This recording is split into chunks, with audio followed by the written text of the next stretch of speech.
Susan G. Komen Foundation held its annual Washington, D.C. Race for the Cure on the National Mall. Marking its 26th year in the nation's capital, more than 15,000 runners and walkers took part in the Mother's Day weekend event.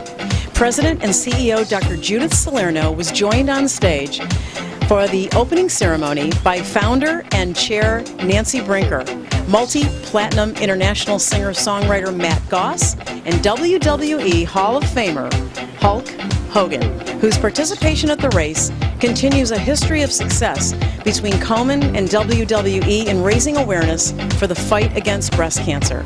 Enjoy the video and our interviews from this amazing day with the Hulk.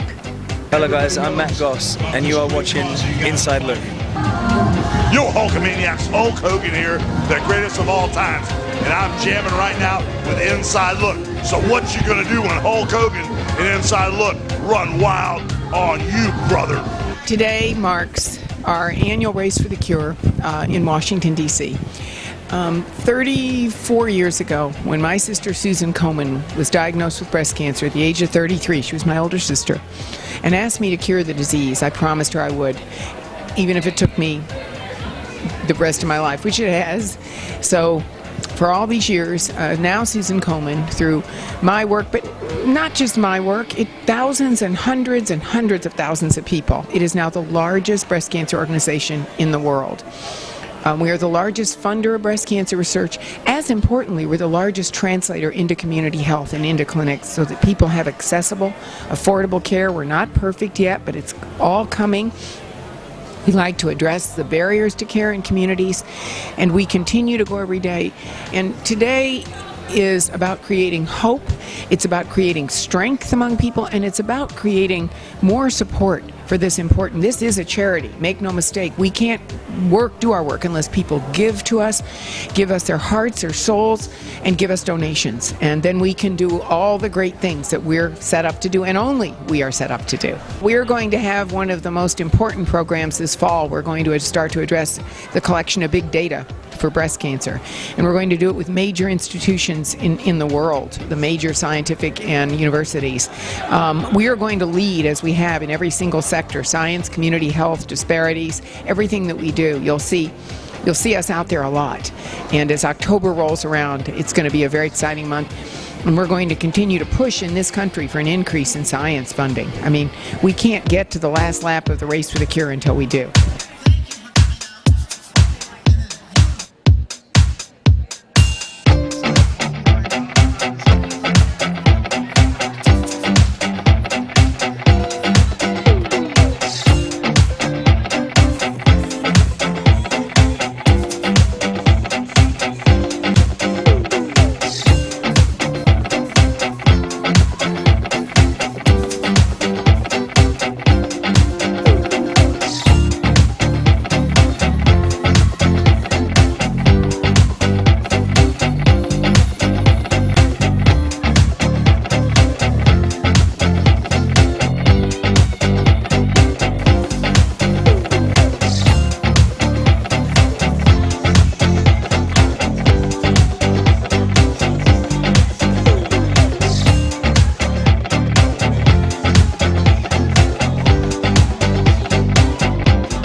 I lost my mum to cancer last year, and I wanted to find an organisation. When I wrote Strong, I knew that it was going to find a home. I knew that without question. There were a few people that wanted the song, but it wasn't about money to me. It wasn't about anything. It was about giving that song life and back to people that need it. And my mum used to listen to that when I originally wrote that song, listen to it while she was going through chemotherapy, and she would share it with other patients. And I just wanted to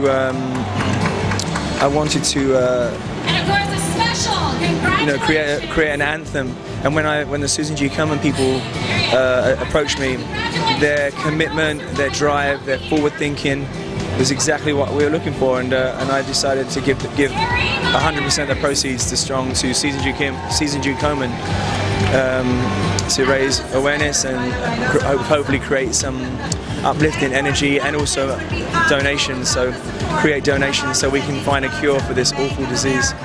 Well, as you mentioned, Emilio Estefan, to me I think Emilio and Gloria are two of the most humble people in the music industry. They're multifaceted people, but whenever I've met Gloria or Emilio, there's complete and utter humility. They've done so much, they're royalty in the Latin community, and me and Emilio are going to be making a record together, which is going to be beautiful, and Emilio has some wonderful ideas. We're working on some of really stunning songs, and I trust him implicitly. But he's a true gentleman, and there's no ego with Emilio. He's just an everyday guy that happens to be Latin royalty.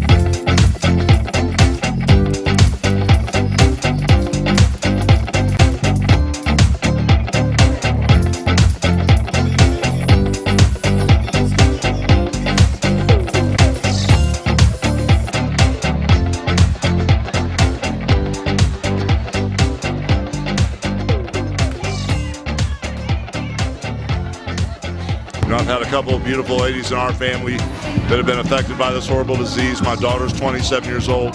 Anything I can do to come here and raise awareness or raise money to help beat this horrible disease and to put a bullet in it once and for all, I'm on that team. So I think it's very important that you use your means, who you are, the influence you have to help serve mankind, to help put an end to certain things such as breast cancer. So it's very important that I'm here. It's not the means, it's the ends. You know, people that have a certain amount of celebrity status, people that have a certain amount of influence in the world, that's all great as far as their means and what they do, but it's the end game that counts. It's how you help people, how you serve people. Men need to wake up and smell the coffee, because the women are our foundation, the women are our energy, the women are our base, you know. They're the bond that holds the family unit together. So the men that aren't aware of this situation, you're going to be aware now, because Hulk Hogan's on the team.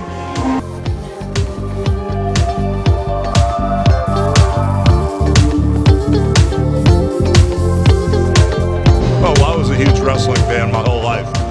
I grew up in Tampa, Florida, and there were several great wrestlers that came through that I looked up to, but it was just a dream to be in the wrestling business. And then I started realizing that if I believed in myself, anything was possible.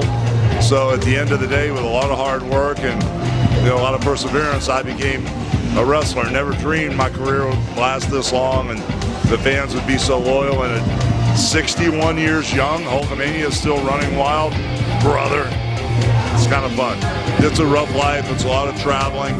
There are certain guys that try to do this job and they already have a family, but it's much easier, if you've got clear sailing and you're not married and you don't have kids. So you need to realize, to do this job, it has to be your #1 priority, because to get in this business, there are the people that are on top of this business, this is their only priority. So, to get in this business, I would say it has to be in your blood. It has to be part of you. You just can't be a poser and make it in this business, because it's 24 hours a day. Isn't the Hulk incredible? And he looks pretty good in pink, too. Washington, D.C., unfortunately, has the highest incidence and mortality rates of breast cancer in the country. Since its inception in 1990, funds raised from the D.C. Race for the Cure have provided more than $35 million for over 300 community grants for low-income, minority, and uninsured women.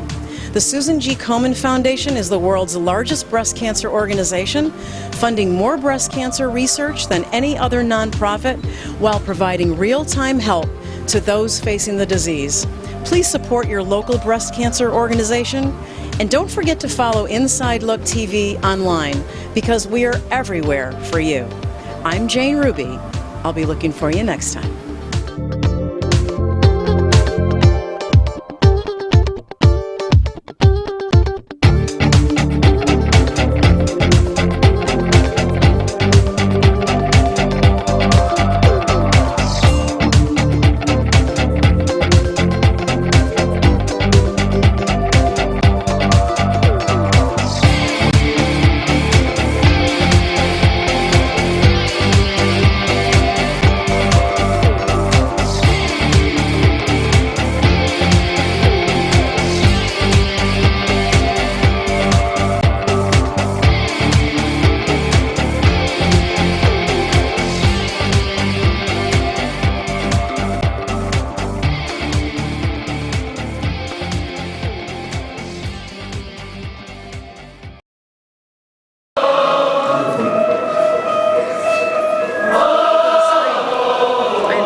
How would you sing if you won the World Cup?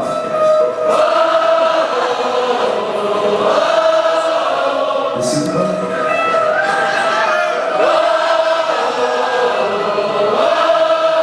Beautiful.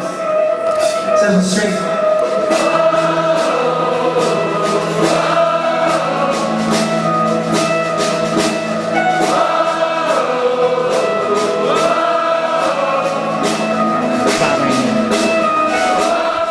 Many years ago, before Susan G. Komen died, Nancy Brinker made a promise to her dying sister that she would do everything in her power to end the fear and hopelessness of breast cancer that has taken so many women. Brinker founded the Susan G. Komen Foundation in 1982, and in 2009 she won the Presidential Medal of Honor, the highest award to a civilian for her work. The Susan G. Komen Foundation has raised over $2.2 billion to fund breast cancer research, treatment, screening, and education. Tonight, we're at the Honoring the Promise Gala at the Kennedy Center in Washington, D.C. to commemorate the progress in the fight against breast cancer. Tonight's gala will honor survivor, TV anchor Joan London, Dr. Stephen Rosenberg from the National Cancer Institute, and we hope to talk to some other very special VIPs. I'm your host, Jane Ruby. Follow me tonight for this very special Inside Look.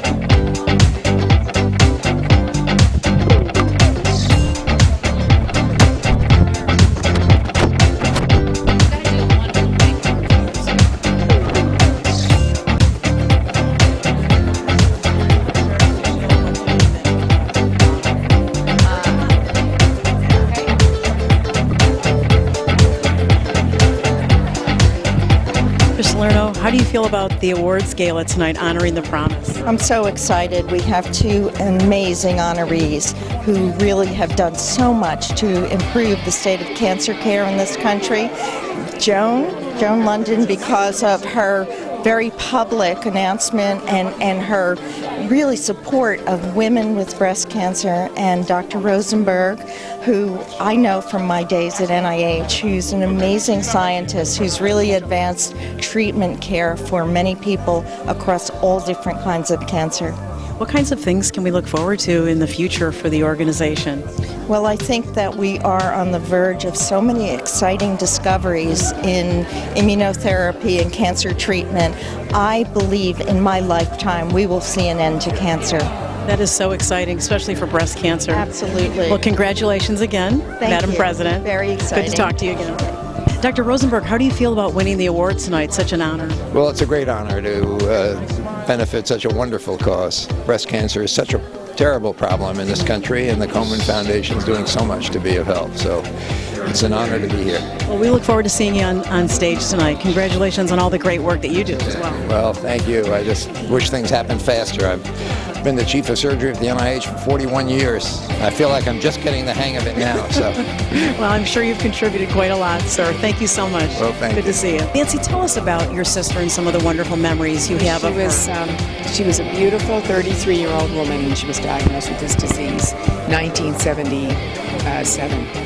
And right before she died, just a few years later, she asked me to help her cure breast cancer. And I promised her I would. And she was my older sister and loved her dearly. And the story is still very current and very, unfortunately, all too real for many people who are diagnosed late or who have no information and have no ability to access good care. So that's a year later I started Susan G. Komen for the cure, but now called Susan G. Komen. Yes. And the rest is kind of history, and we're still leading the breast cancer movement. We've had 37 years of doing this, I have, and hope I live another amount of time to finally see the work come to fruition. It's wonderful to talk to you, and it's an honor It's so nice for everything to you talk to do. Thank you so much. I just hope we're here again sometime soon. We can talk about celebrate the this cure. being the end of death from breast That would be cancer. great. Then you can start a new project. Yeah.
Joan, how have things been for you this year, and what's kept you going? Well, first of all, I'm all done. I'm finished with my treatment. I'm what I've come to know as NED, no evidence of disease, and I'm doing really well. It's been quite a year and obviously challenging, but at the same time amazingly rewarding. You know, you wouldn't really think of a year of battling cancer as that, but just the outpouring from the public and the way the breast cancer community embraced me, it really does change you. Everyone says you go in one person, you come out another, and boy, are they right. Yes, especially, and you continued the mission of spreading the word during that time, which was so wonderful. Little did I know that, I mean, not only having a book come out now, I started a TV internet channel, online channel, all dedicated to breast cancer. I mean, breast cancer gave me a gift. It gave me a really purpose-driven life, and little did I know that a year later I would have an online breast cancer channel. Yes. So, and it changed my life, and I know a lot of people don't want to be defined by their cancer, but my dad was a cancer surgeon, and he died way before his time in a plane crash, and you know, life is odd, and somehow I feel like I just got handed an opportunity to kind of carry on his legacy. Sure, yeah, sure. I mean, that's a gift. I don't know if anyone who hasn't gone through cancer could understand a survivor calling cancer a gift, but for many of us, it does kind of become that. As you know, I'm a fellow survivor. We spoke last year, so that's right. I totally appreciate what you're saying. Why is it important for folks to support the Komen Foundation? I used to see the sea of pink, and I'll talk about that tonight. I don't know if I really understood the sea of pink. Now I do. Because having support when you're going through a battle like breast cancer is incredibly important, just to keeping your attitude positive and engaged in life, and to feel that there are a lot of others that are like putting their arms around you saying it's okay. And that's what the breast cancer community does. And of course, Susan G. Komen not only creates that community to make you feel safe and cared for, they also work so hard with events like tonight to raise money for more research. Absolutely. And to keep the research going. I mean, it's really exciting. I mean, we really are getting there. We are getting there. So, I mean, I think in our lifetime we're going to see a cure for cancer, and we're going to see many, many more treatments that will help keep more women alive. More successes. Yeah. Congratulations on being one of the award winners tonight. No surprise. We love having you. Great to talk to you. Very big shoes to fill. David M. Rubenstein. You'll fill them, I'm sure. Thanks, Joan. Joan London. Deborah, tell us why it's important to support an organization like the Komen Foundation. I love what this foundation started with. It was one sister promising something to another. And Nancy told me the other day, we had a story about her on Inside Edition today. She told me when we did the interview, she said, honestly, if I'd known how hard this was going to be, I don't know that I would have undertaken this. You know, to think that it's over 30 years later and we still don't have a cure for breast cancer, but when you look at what we do have a society that dresses in pink for a reason, not just because it's pretty. We have a society that recognizes that 1 in 8 women are being diagnosed with this disease. They recognize that there are many ways to fight this disease, but the most important thing is to do self-examinations and to be proactive. As Joan London, our honoree from last, as Joan London, our honoree this year says, it's not enough just to have a mammogram. If you have dense breast, you need to have a sonogram. So every year we learn a little bit more. 1 year we will learn how to fix it. 1 year we'll learn how to stop it. We will. Deborah, who inspires you? I'm inspired by a lot of people. I'm inspired by people like Nancy Brinker, who take on a really insurmountable challenge and don't give up, even though it turns out to be much harder than they thought it was. I'm inspired by my mother, who died when I was 20, but never settled for anything other than giving your very best. And if you didn't get an A+, why? An A was never good enough. So, you know, inspired or terrified, I'm not sure which. I'm inspired by the people that you don't know, that have those everyday struggles, that just put one foot in front of the next, and the next, and the next, and then the next thing you know, they look back and they go, wow, look how far I've gone. That's what I'm inspired by. And what exciting things are going on in your career these days? Tell us. Well, I've got a book that comes out next week. It's the latest edition of Chicken Soup for the Soul. It's called Think Possible. And it's a look at 101 different stories of people who thought, gosh, I think I can. And because they believed maybe they could do it, darn it if they didn't make it happen. And it turns out there's research behind that. And the research shows that when you've decided what your goal is and you think, you know what, maybe I can do that, you actually are able to filter out the noise and the distractions and the naysayers who would dissuade you from reaching that goal. So that's the next thing on my to-do list. Yeah, it's really cool. Well, we're looking forward to your tonight on stage as our esteemed MC. It's going to be wonderful. But I get very exciting. To tee it up for these unbelievable honorees, and they're the ones that are fighting the good fight. It's my honor to get to be here. Thank you so much for speaking with us. My pleasure. Deborah Norville. I lost my mother last year to cancer, and my brother lost his mum. My stepbrother Adam lost his mum 5 days ago. Oh my gosh. So our family's been battered by this disease, completely and utterly battered by this disease, and we've had to really learn the art of composure and strength within ourselves to get ourselves and pushing on, as you say. And it's just, now it's part of my life in the fact that I want to truly, I don't want people to go through what me and my brother have just gone through. Me and my brothers, Luke and Adam. I don't want other people to go through that. And if in my lifetime I can be part of something profound, I know that Nancy Brinker, Kerry and Susan G. Komen, all the lovely ladies at Susan G. Komen, they really genuinely care. And you know, it's so funny where people read stuff and they go, people have asked me, you know, does all the money go to charities? Absolutely, it absolutely does.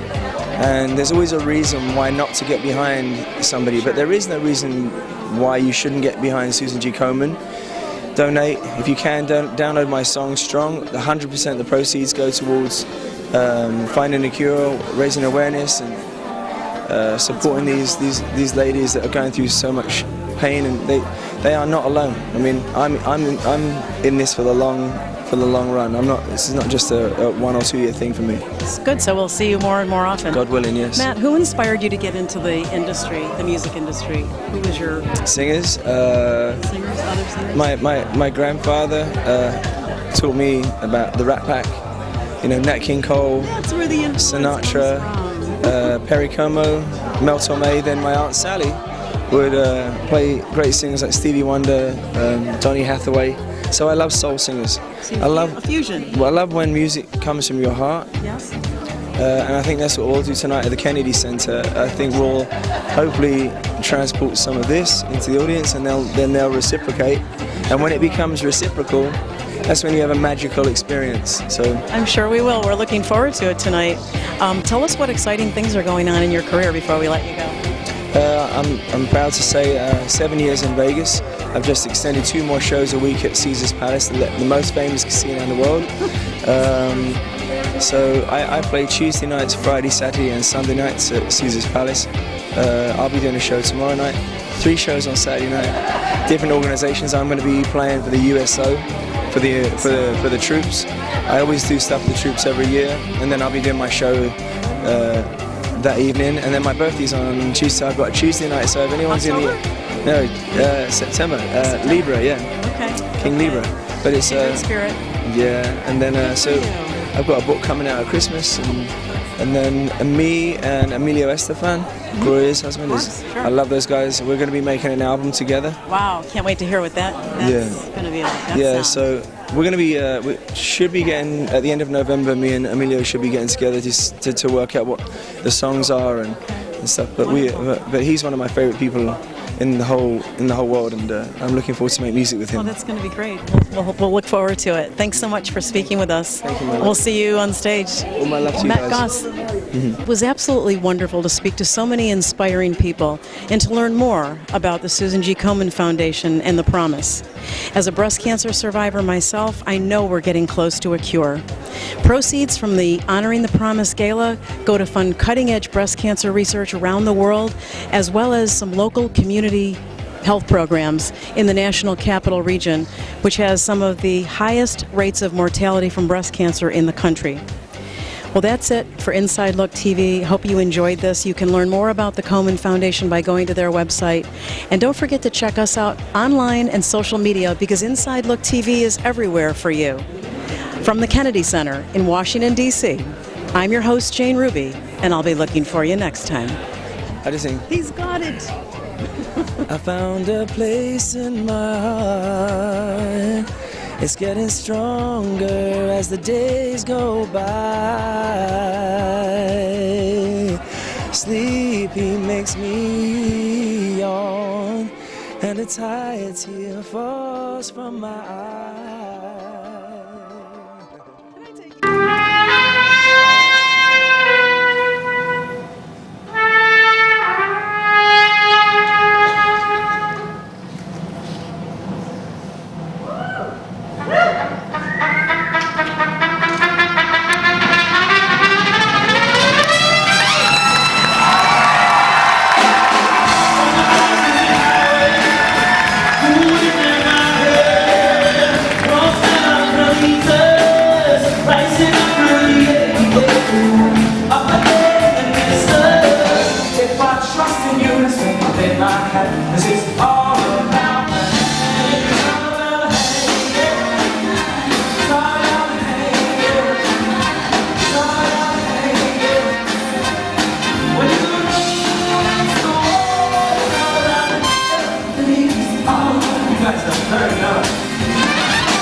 Stuck in my head.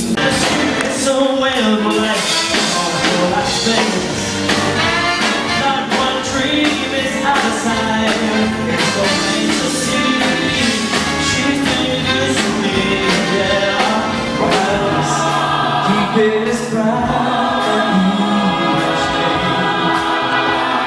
so lost.